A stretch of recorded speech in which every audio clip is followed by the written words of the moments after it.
Ang nakaraan. Nagsimula na nga ang bakbakan sa Winter Castle, talagang mahirap ang laban na ito, dahil higit na napakarami ng mga kalaban kaysa sa hukbo ng Winter Castle.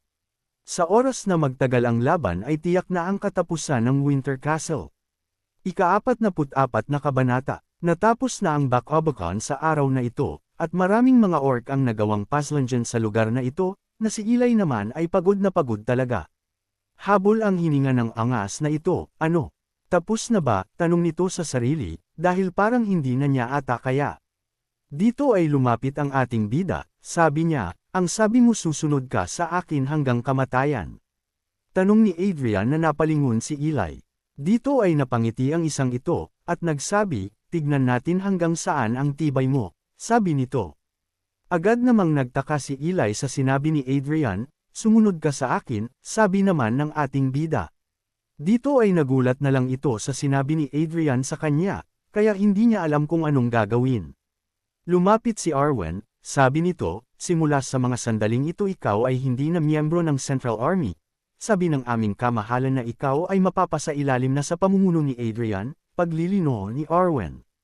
Sabi pa ni Arwen, kung ayaw mo naman sumunod sa aming kamahalan, sabihin mo lang, na ang isang ito ay natutuwa pero naguguluhan.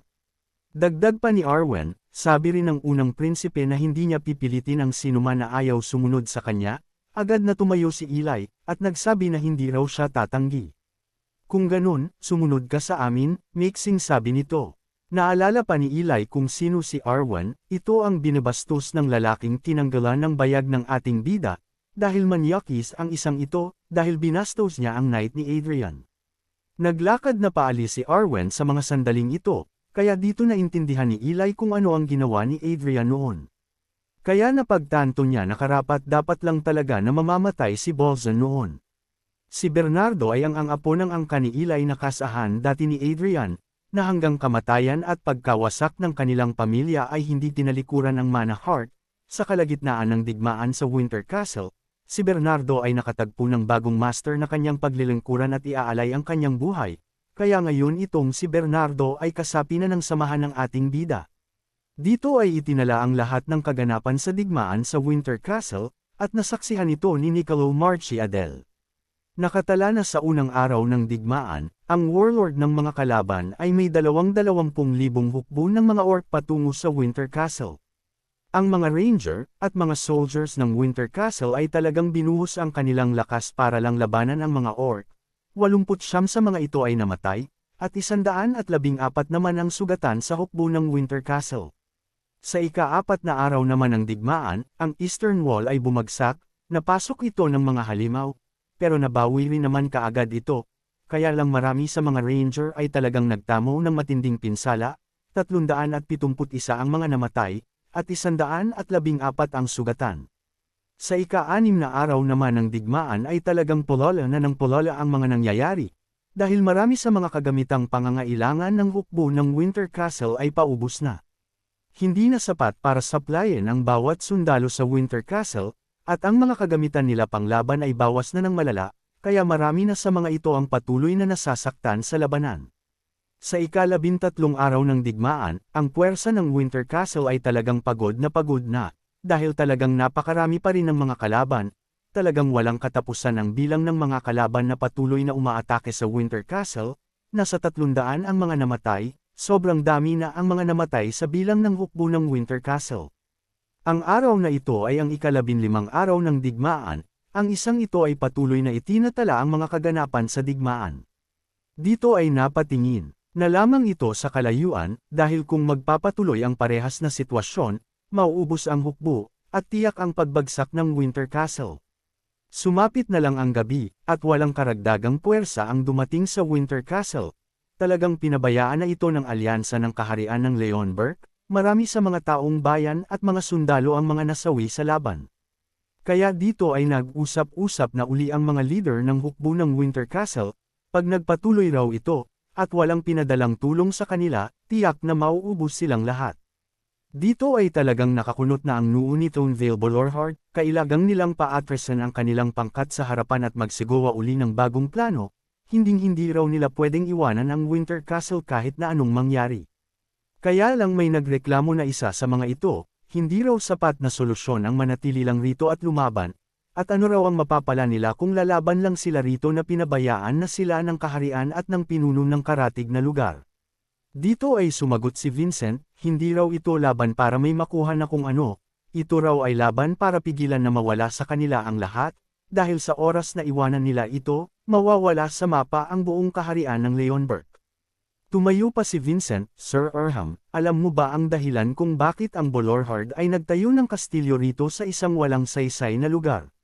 Tanong nito, tinuro ni Vincent ang isang lugar sa mapa, tinayo ang Winter Castle dahil ito lang ang lugar na maaaring pumihil sa lahat ng halimaw na makapasok matapos nilang umalis ng Blade Mountains. Sabi pa ni Vincent, sa oras na makapasok na sila mula rito, wala nang nakakaalam kung saan at anong lugar na ang susunod na mawawasak. Kung aalis tayo rito, saan-saan kaya sila susugod? Tanong nito, nasa 6 ang teritoryo ng Bolorhard na pumipigil sa mga kalaban na makapasok, sa oras na mawasak ang lahat ng ito, tiyak na magiging impyerno na ang lahat. Kaya napatayo na rin itong si Maximilian, bakit raw wala pa ring pinapadalang tulan mula sa kanila, gayong nagpadala na siya ng liham. Dito ay napapikit na lamang si Vincent, nakalimutan na raw ng lahat ang Winter Castle. Tumingin pa ito sa bintana nila, talaga raw nakalimutan na ng lahat ang Kittikot takot na panahong ito ng Winter Castle. Dito ay agad na kinilabutan ang isang ito, na may kung anong sumagi sa kanyang isipan ngayon. Nagtanong pa siya, may nangyari na bang ganito noon rito? Tanong nito na walang kaalam-alam sa kasaysayan ng Winter Castle. Sabi naman ng mga kausap nito, kamahalan, sa pagkakataong ito, di ba ikaw ay nagdala na ng 2 hukbo sa lugar na ito? Nakinilabutan ng isang ito, iyon ay dahil marami nang dinalang tulong puwersa si Maximilian, at hindi pa rin sapat, kaya maaaring wala nang maipadala pa ang mga alyansa nila. Ang lugar na ito na malayo sa lahat, sa loob ng 100 taong pakikipaglaban, talagang sariling kusa at malungkot na ginagawa ng lahat rito ang kanilang makakaya na lumaban ng sila-sila lang, ganoon kalungkot ang buhay rito sa Winter Castle. Kaya ang katotohanan iyon ay nanuot sa puso ni Maximilian, kaya inis na inis ito ngayon, na pinabayaan ang Winter Castle. Buwisit, mga walang hiya, galit na sabi nito. Nanginginig-nginig sa galit at sama ng loob ang isang ito, dahil wala siyang magawa sa kaawa-awang sitwasyon ng Winter Castle ngayon, dahil kung walang tutulong sa kanila tiyak na muubos silang lahat rito.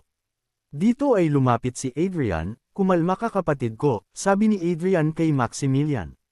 Muling nagsalita si Vincent, ang digmaan na nagaganap ngayon ay talagang hindi pabor para sa atin, pero wala rin akong intensyon na magtiis na lang hanggang sa mawala ang lugar na ito. Paliwanag pa ni Vale, pag nagpatuloy raw ang Battle of Attrition o labanan ng patagalan, tiyak na sila ang talo sa ganung laban, na nakikinig naman ng maayos itong si Maximilian. Si Quernry naman ay nakikinig sa mga sandaling ito, kaya nagsuhestyon ito na kailangang buksan ang tarangkahan, at sumugod raw patungo sa mga kalaban bukas.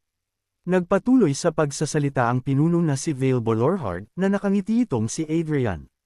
Sa oras na sumugod raw sila ng direkta bukas, ang target ay walang iba kundi ang warlord ng mga kalaban, dahil sa oras na mapatay nila ito, tiyak na ang pagbagsak ng mga kalaban, at kung hindi nila ito magagawa, tiyak ang apang bagsak ng Winter Castle.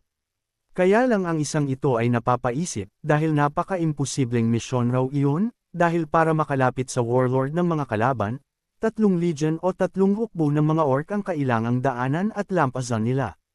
Napaka-imposible raw noon, tumayo naman agad si Vale, at ang sabi, ako ang tatayong vanguard, harang sa harapan, bubuksan ko ang daanan patungo sa warlord, sabi nito. Agad na tumayo si Quern, at nagsabi na ang buong Black Lancer ay sasama sa misyong ito. Nanindigan rin si Vincent, lahat rin daw ng heavy infantry ay sasama sa misyong ito, na 100 kabalyero ng Bolorhard ay sasama. At dagdag pa ni Quern, ganun rin daw ang buong pangkat niya, sasama sa misyong iyon. Lahat ng mga sumumpa at narinig lahat ito ni Maximilian na itataya ng mga taga rito ang kanilang mga buhay. Kaya magtataas rin ng kamay si Maximilian para ibuwis ang kanyang buhay, kaya lang pinigilan ito ng kanyang kuya. Sabi ni Adrian, huwag ka nang sumama sa misyong ito, hindi na kailangan ng 2 sa angka ng Leonberg ang magbuwis ng buhay, nakangiting sabi nito, dahil siya ang sasama. Nagulat naman ang isang ito sa ginawa ni Adrian at sinabi, "Kuya." Pagtataka nito, agad namang lumingon si Adrian patungo rito sa kanyang tito na si Vale para sa kanilang plano.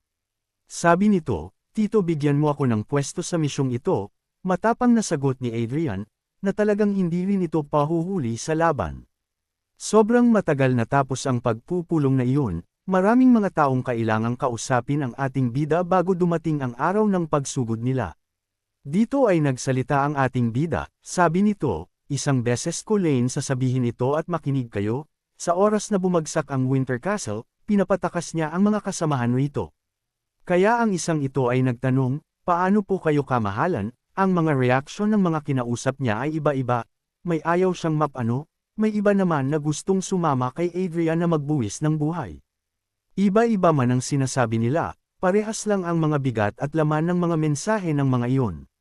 Dito naman ay nagsabi si Vale kay Adrian na kahit anong mangyari, ay unahain ni Adrian ang kaligtasan nito, tumakas kaagad para mabuhay, dahil tungkulin raw ng mga Balorhard ang pagprotekta sa Winter Castle. Ang isang ito naman ay nagsalita pa, sabi nito, "Kamahalan, ang bandila ng warlord ay nagkakahalagang 200 bilang." Dito naman ay kinausap rin si Adrian, sabi nito, "Kuya, kamahalan, pakiusap bumalik po kayo ng ligtas," sabi nito. Dito ay napangiti na lamang itong si Adrian, sabi nito sa sarili, "Ilang beses ko na ang narinig ang mga ganitong salita sa nakarang buhay ko," nakangiting sabi nito. Dito ay kinausap rin ni Adrian si Arwen, at nagsabi na ang tungkulin ni Arwen sa misyong ito ay napakahalaga. Dito ay may pag-aalala sa mukha nitong si Arwen, dahil ang utos ni Adrian ay manatili lang si Arwen rito, habang ang ating bida, ay magbabuwis ng buhay sa unahan ng laban. Ang desisyong iyon ay masakit para sa mga tauhan ni Adrian, kaya lang walang ibang paraan, hindi pwedeng mamatay silang lahat ng sabay-sabay kung hindi magiging maganda ang laban. Sabi pa ni Adrian, "Ikaw lang ang mapagkakatiwalaan ko sa misyong ito, Arwen. Magagawa kong umalis ng may gun sa puso hanggang nandito ka. Arwen, dahil kung mamamatay man ang ating bida, tiyak na magagawa pa rin tumagal ng Winter Castle o maaaring makaligtas dahil sa pamumuno ni Arwen."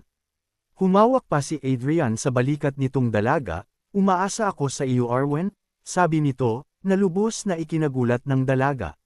Walang nasagot itong dalaga sa mga katagang binitawan ng ating bida. "Gagawin ko po ang inyong utos, aking kamahalan," sagot nito, habang nakayuko sa harapan ng ating bida.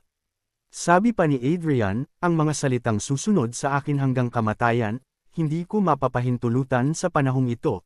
Sabi ni Adrian, na si Eli ay narinig ang mga katagang iyon, dahil siya ang nagsabi noon, kaya tinamaan sa salitang iyon, na nakita ng ating bida. Dito ay mabigat ang kanyang puso sa mga sinasabi ni Adrian, lalo na maaaring mamatay ang ating bida sa misyong iyon. Nang sabihin ni Adrian na wag raw gagawa ng bagay na hindi niya magugustuhan gaya ng pagbuwis ng buhay sa pagsunod kay Adrian, agad na umalis si Eli.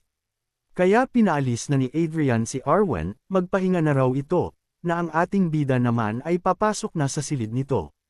Nakapasok na sa silid ng ating bida si Adrian, nasabi nito na napakaraming mga tao raw ang kailangan niyang puntahan at kausapin ngayon. Dito ay napatingin pa si Adrian sa bintana dahil may bisitang dumating. Sabi ni Adrian, "Kung naririto ka, bakit hindi ka magpakita? Huwag ka nang magtago pa," sabi nito sa ibon na nagmamasid sa ating bida.